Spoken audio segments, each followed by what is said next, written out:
Rafiki wa faida, hii ni mitandao mitano ya kijamii inayolipa vizuri sana. Je, unatumia muda mwingi kwenye mitandao ya kijamii? Vipi kama nikikwambia unaweza kutengeneza pesa halisi kupitia simu yako ya mkononi ukiwa nyumbani tu? Leo nitakuonyesha mitandao mitano ya kijamii inayolipa vizuri sana.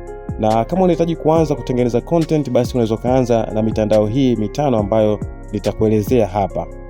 Kuanzia namba 5 mpaka namba 1 ambayo inalipa vizuri zaidi. Hakikisha unaangalia hadi mwisho, maana namba 1 inaweza kubadilisha maisha yako kabisa. Namba 5, X, zamani Twitter. Ndiyo, X bado inalipa. Kupitia programu ya Ads Revenue Sharing, unaweza kulipwa kwa views na engagement kwenye posti zako.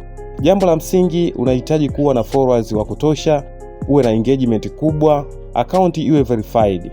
Afrika bado ushindani ni mdogo ukilinganisha na Marekani na mataifa mengine yaliyoendelea.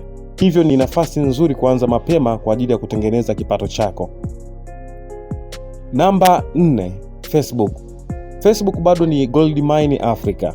Unaweza kulipwa kupitia in streaming ads, Facebook Lyrics bonus, monetized page.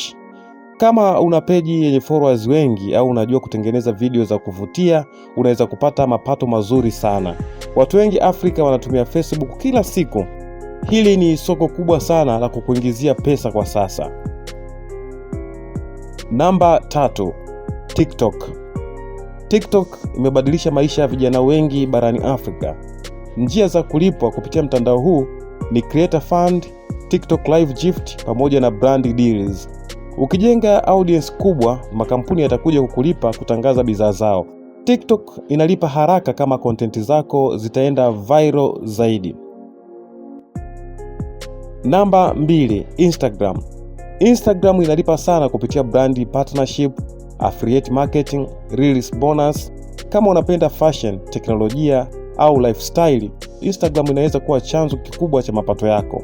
Afrika sasa brand nyingi zinatafuta influencers wa ndani, hivyo nafasi ipo ya kukuingizia pesa. Namba 1, YouTube. YouTube ndio mfalme wa malipo duniani. YouTube inalipa kupitia Google AdSense, channel membership, super chats pamoja na sponsorship. Vigezo vya kuweza kulipwa kupitia mtandao huu ni uwe na subscribers zaidi ya 1000, uwe na watch hour zaidi ya 4000. Unaweza kuanza kulipwa rasmi endapo utafikisha vigezo hivyo.